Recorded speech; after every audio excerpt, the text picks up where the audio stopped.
கலை sir வணக்கம் sir. வணக்கம் Kannan sir. வணக்கம். இந்த அதிமுக கூட்டணியை பொறுத்தவரை இப்ப தேமுதிக கூட கூட்டணி பேச்சுவார்த்தை நடந்துகிட்டு தான் சொல்றாங்க. பாட்டாளி மக்கள் கட்சி எங்க இருக்குன்னு இன்னுமே தெரியல, ரகசிய பேச்சுவார்த்தைகள் தான் அங்கிட்டு நடந்துகிட்டு தான் சொல்றாங்க. உங்களோட பார்வையில இந்த அதிமுக கூட்டணி வந்து இந்த தேமுதிகவோட வலிமை பெறுமா சார்? தேமுதிக உள்ள வர்றதுக்கு பாமக பாஜக பக்கம் கிட்டத்தட்ட போயிட்ட மாதிரி தெரியுது.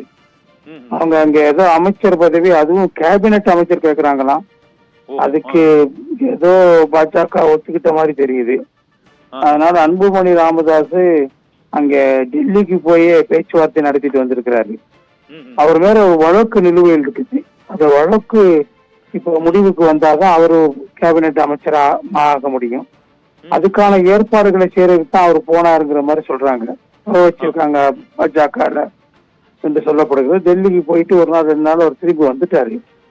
இப்போ அதிமுக எந்த பேச்சுவார்த்தையும் நடத்தல. அவங்க அதுக்கு பின்னாடி டெல்லிக்கு போயிட்டு வந்த பிறகு அதிமுக அவங்க வந்து என்ன சிக்கல் வருதுன்னா, அவங்க ஏரியாவுல அவங்க ஸ்ட்ராங் இருக்கக்கூடிய வன்னியர் பெல்ட்ல இருக்கக்கூடிய 6-7 மாவட்டங்கள்ல வரக்கூடிய நாடாளுமன்ற தொகுதிகள் அனைத்திலும் தாங்களே நிற்பதாக அவர் சொல்றதை அதிமுக ஏற்றுக்கொள்ளவில்லை.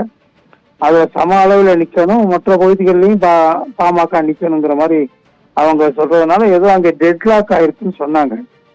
இதெல்லாம் செய்திகள் நமக்கு நம்ப தகுந்த வட்டாரங்கள்ல இருந்து வரக்கூடிய செய்திகள் தான். முழுமையா நம்ம அதுக்கான ஆதாரங்கள் நம்மகிட்ட இல்லை. இருந்தாலும் கசிய விடப்படக்கூடிய செய்திகளை பார்க்கும்போது ஒரு கட்டத்துல கிட்டத்தட்ட அதிமுகவோட கூட்டணி வந்ததாக தெரிந்தது.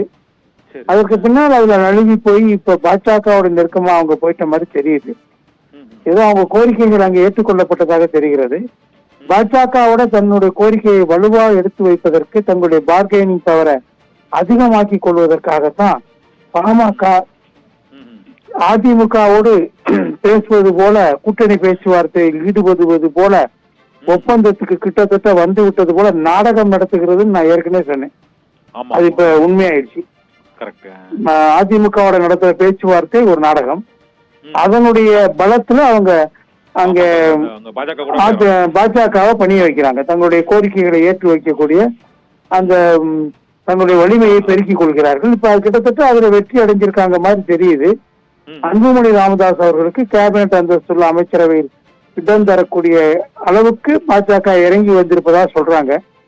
அதனால அவங்க அங்க போறதுக்கான சாத்தியக்கூறுகள் அதிகமா இருக்குது. தேமுதிக பொறுத்தவரை அவங்க இன்னும் அதிமுகவோட மட்டும்தான் பேசிட்டு இருக்கிறாங்க. அது இன்னும் முடிவுக்கு வரல. ஆனா அதிமுக நோக்கி பல கட்சிகள், சின்ன சின்ன கட்சிகள் வந்துகிட்டே இருக்கிறாங்க, தொடர்ந்து வந்துகிட்டே இருக்கிறாங்க. உழவர் உழைப்பாளி கட்சி வந்து சேர்ந்தாங்க. இந்திய தேசிய லீக் கட்சி, அது முக்கியமான கட்சி, ஐயுஎம்எலுக்கு சமமான பலம் இருக்கக்கூடிய ஒரு கட்சி. சுலைமான் சேட்டு உருவாக்குன அந்த கட்சி, அந்த கட்சியும் வந்து இவங்களோட சேர்ந்திருக்கிறாங்க. அதிமுக பேச்சுவார்த்தை நடத்தி முடிவுக்கு வந்திருக்கிறாங்க. ஏற்கனவே புதிய தமிழகம், புரட்சி பாரதம், எஸ்டிபிஐ போன்ற கட்சிகள் அங்க இருக்கிறாங்க. சோ ஒவ்வொரு கட்சியா புதுசா வந்துட்டு இருக்கிறாங்க. அது இன்னும் பலரும் வந்துட்டு இருப்பாங்க. அதனால அவங்களை நோக்கி பலரும் வர ஆரம்பிச்சிருக்காங்க. சிறு சிறு கட்சிகளா இருந்தா கூட அவங்கள நோக்கி நகர ஆரம்பிச்சிருக்காங்க. மனிதநேய மக்கள் கட்சிக்கு திமுக இடம் கொடுக்கல. அதனால அவங்களும் மறுசிந்தனையில் இருப்பதாக கேள்வி. அவங்களும் இங்க வர்றதுக்கு வாய்ப்பு இருக்குது. மனிதநேய ஜனநாயக கட்சி அவங்க கிட்டத்தட்ட அதிமுக இணைந்துட்ட வந்து கூட்டணியில இணைந்து விட்டார்கள்.